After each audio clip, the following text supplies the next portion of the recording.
This is Jeff Page from Heartland Customs in Purcell, Oklahoma here at SEMA 2017. I'm going to show you a little bit about the 1972 Menace Corvette that we built for Dennis van der Breggen of Amsterdam, Holland. The idea behind this car was that we had a 72 iconic American muscle car. We wanted to kind of take Ferrari cues and some European styling and kind of make a really low, sleek, sexy European styled muscle car. The 72 Corvette, there's a good following, but just not like the C1 and C2. So to take the C3 and take it to higher level than anybody's ever taken was kind of our goal here, and show people what it can be if you do it right. So that was kind of concept here. There were a lot of things that we did in this car. Of course, we had to put the Roadster Shop fast track independent rear chassis in it. That gives us modern day steering, braking, handling, steers like a Porsche, but then it rides like a Cadillac, which is really nice. So do you want it to feel like a race car when you're driving around town? No. You want that Cadillac feel. So this is our chassis through Roadster Shop, and the cars we build are more designed for a touring ride. So that's kind of how this thing's set up. To kind of take this car into 2017, 2018, we kind of had to, what we call taking the ugly out of it, shave off some of the 1970 styling cues and engineer, design, fabricate and install new modern features. So we took some cues from some Mercedes, some different German cars, some Italian cars.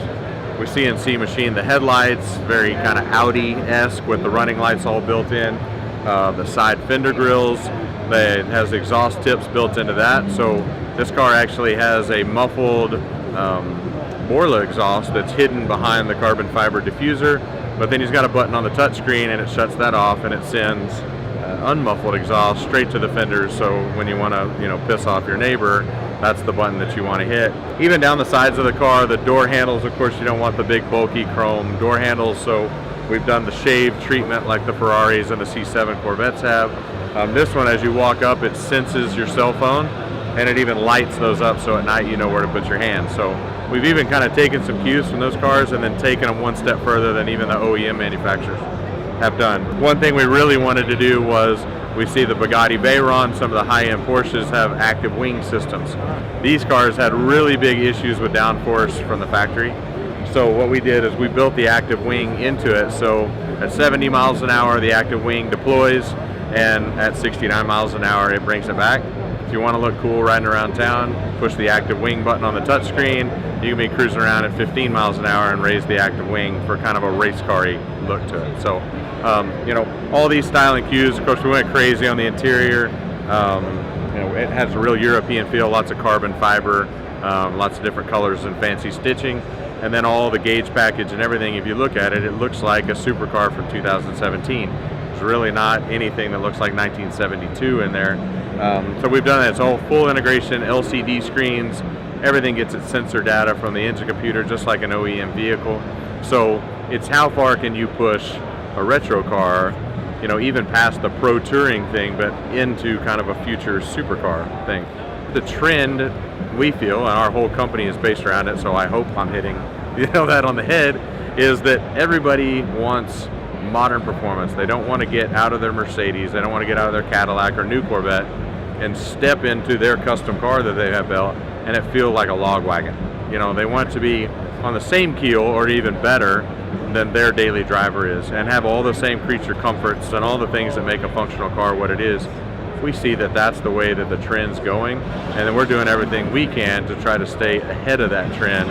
Instead of catching up to it, we want to be kind of the trend setters and push the bar higher and higher every year. And we build cars for all over the world.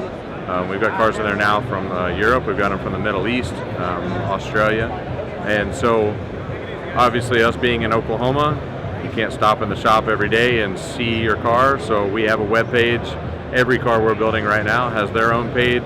Every week photos get updated, so you get to see your car being built. And then of course when it's done, we give you a really nice coffee table hardback book that has all those pictures in order and everything, so you can show all your buddies the car being built. So right now we feel like we're kind of at the top of the game in the Restomod world, and only getting better. We're about to expand our shop we're so inundated with demand right now because of the quality of the cars that we build that you know, we get kind of a healthy waiting list. So we're expanding to shorten those times, to shorten that waiting list, so we can get cars in and out faster, but keeping our quality, you know, very high. The last thing I would ever do is shorten a waiting list just so that I can cut corners and get somebody's car out of the shop. So that's kind of where we're at right now. We do have, you know, maybe year and a half waiting list, but we promise it's worth the wait.